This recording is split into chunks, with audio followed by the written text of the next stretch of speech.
ज्यों-ज्यों वर्ष बीतने लगे, सीता व दशरथ पुत्रों ने उस भूमि को पार कर लिया जो उनके अनुसार जम्बू द्वीप था, क्योंकि उसका आकार जम्बू फल के समान था। हेलो दोस्तों, स्वागत है आप सभी का हमारे चैनल में। हम पढ़ रहे हैं पुस्तक सीता, जो कि लिखी है देवदत्त पटनायक जी ने, और हम इसका खंड 4 पढ़ रहे थे, तो चलिए उसी को आगे पढ़ते हैं। वन में होने वाले वार्तालाप। वे प्रायः जल स्रोतों के निकट वृक्षों तले या गुहा कंदराओं में आश्रय लेते। कभी कभी वे कुछ समय के लिए पत्तियों तथा टहनियों की मदद से अस्थायी कुटिया भी बना लेते, परंतु ऐसा अधिक समय के लिए नहीं होता था। तपस्वी होने के नाते उनके लिए यह बहुत महत्वपूर्ण था कि वे किसी भी स्थान पर अधिक समय तक निवास ना करें।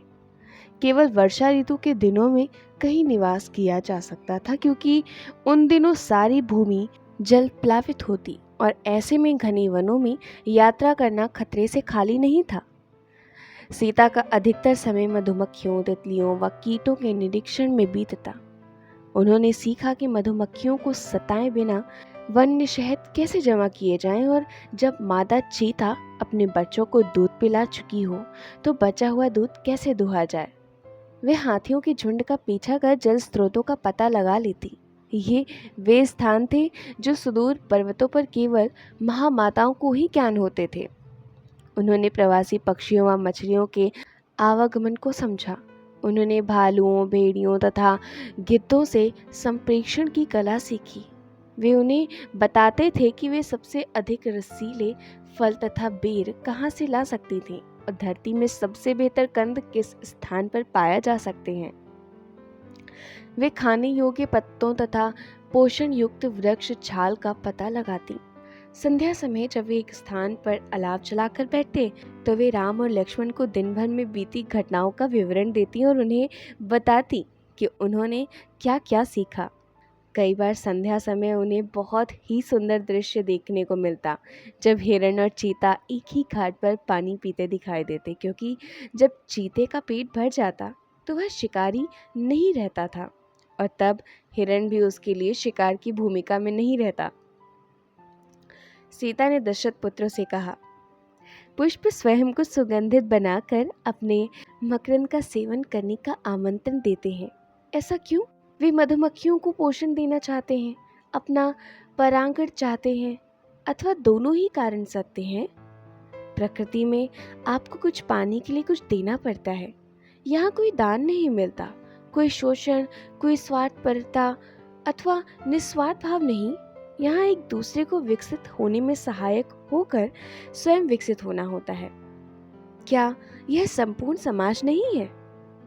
राम बोले, मैं इन बातों को अलग दृष्टिकोण से देखता हूँ। मैं देखता हूँ कि पादप तत्वों से जीवित हैं। पशु पादप के कारण जीवित हैं और मांसाहारी पशु शाकाहारी पशुओं को खाकर जीवित हैं। मैं उन्हें देखता हूँ जो खाते हैं और जिन्हें खाया जाता है। जो खाते हैं उन्हें भय है कि हो सकता है कि उन्हें पर्याप्त मात्रा में ना मिले। जिन्हें खाया जा सकता है उन्हें यह भय सताता है कि उनका उपभोग हो जाएगा। मुझे हर स्थान पर भय दिखाई देता है। किसी भी संपूर्ण समाज में इस प्रकार का भय व्याप्त नहीं होना चाहिए। इसे प्राप्त करना ही सच्चे अर्थों में धर्म है। सारा दिन जब वे वन में भ्रमण करते तो सीताराम के पीछे तथा लक्ष्मण के आगे चलती। वे किसी का भी मुख नहीं देखती थी।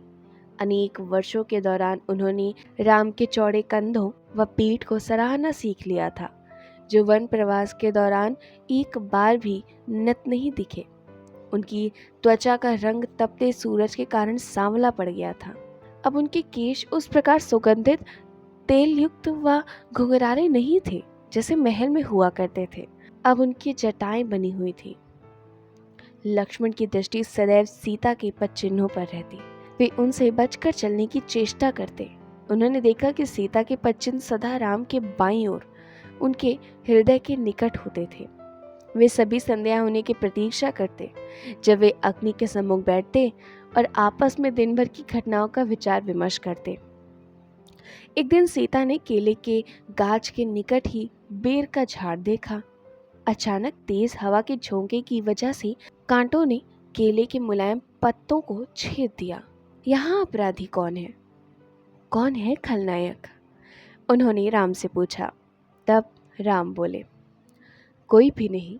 मनुष्य के नेत्र ही वस्तुओं को मोल देते हैं। वे ही प्राकृतिक घटनाओं को संघर्ष व समाधान से भरे विशाल रोमांचों में बदल देते हैं। यही माया है, मापदंडों के जन्म से उत्पन्न भ्रम। किंतु उस बाघिन को तो दुष्ट कहा जा सकता है जो गर्भवती हिरण को मार देती है। लक्ष्मण तर्क देते हैं। तो क्या तुम यह चाहोगे कि बाघिन भूख से प्राण त्याग दे? तब उसके शावकों को कौन पालेगा? तुम। प्रकृति इसी प्रकार अपना कार्य करती है। यहाँ भक्षक तथा वे भी मौजूद हैं जिनका भक्षण होना है।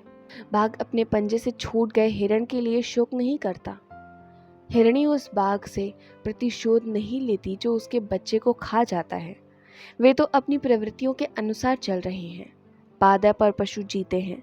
मनुष्य को परख की आवश्यकता होती है, किंतु हम अपने बारे में बेहतर महसूस करना चाहते हैं। यही कारण है कि हम नायकों, खलनायकों, दुष्टों व नेक लोगों, अपराधियों व शहीदों से जुड़ी कथाएं रचते हैं। राम बोले, हमारे पूर्वज दिलीप अपने प्राणों का त्याग करने के लिए प्रस्तुत हो गए थे ताकि एक सिंह से गौ की प्राण रक्षा कर सके। वे सही मायनों में एक वीर नायक हैं। लक्ष्मण ने स्मरण दिलाया। राम ने पूरी स्पष्टता के साथ उत्तर देते हुए कहा, गौ अपने दुग्ध से मानवता का पोषण करती है। लक्ष्मण, हमें उसका रक्षण करना चाहिए। वे मनुष्यों के लिए नायक हैं क्योंकि उन्होंने मानवता के भोजन की रक्षा की है। वे उस भूखे सिंह के लिए कोई नायक नहीं है, या उस हिरण के लिए भी नायक नहीं है जिसे खाकर सिंह ने अपनी क्षुधा शांत की होगी। इस प्रकार के वार्तालापों के बीच सीता को उन ऋषियों का स्मरण हुआ था जिनके वार्तालाप वे अपने बालकाल से सुनती आई थी। प्रायः वे इन वार्तालापों के बीच अकेले ही होते, परंतु कई बार कुछ ऋषिगण भी साथ आ जाते और वे उन्हें नायकों, खलनायकों, दुष्टों व नेक लोगों, अपराधियों व शहीदों से जुड़ी कथाएं सुनाते। सीता उन कथाओं को सुनकर आनंदित होती, किंतु उन्हें इस बात का भी एहसास था कि किस प्रकार उन कथाओं में सटीक मापदंड से किसी एक को नायक और दूसरे को दुष्ट बनाकर प्रस्तुत किया जाता था। मापदंड के सभी स्तर मानवीय भ्रम हैं, जिनके माध्यम से वह स्वयं को दूसरों से श्रेष्ठ समझकर आनंद पाता है। प्रकृति में कोई पीड़ित या खलनायक नहीं होता। वहाँ केवल शिकारी और शिकार है। वे जो भोजन चाहते हैं और वे जो भोजन बनते हैं। वहाँ अयोध्या में कौशल्या अनायास अपनी नींद से उठ बैठी। क्या राम के लौटने का समय नहीं हो गया? नहीं, अभी एक और वर्ष शेष है, सुमित्रा ने कहा। उर्मिला अब भी सो रही थी। मांडवी और श्रुतकीर्ति उसकी देखरेख करती। घर में कोई पुरुष नहीं था। भरतनगर के प्रवेश द्वार के समीप एक ग्राम में निवास करते थे। अब वे कन्याएं पूर्ण युवतियां बन गई थी। वे किशोर भी पुरुष बन गए थे। अब तक तो उन्हें माता पिता बन जाना चाहिए था।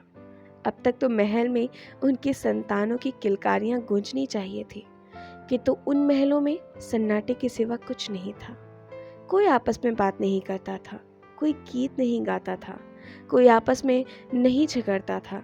यह सन्नाटा सबसे अधिक कैकेयी के हृदय को भेदता था। वह उस दिन की प्रतीक्षा में थी जब राम और सीता लौट कर आए। तब उसके बाद उनके बीच वार्तालापों का अंत नहीं होगा।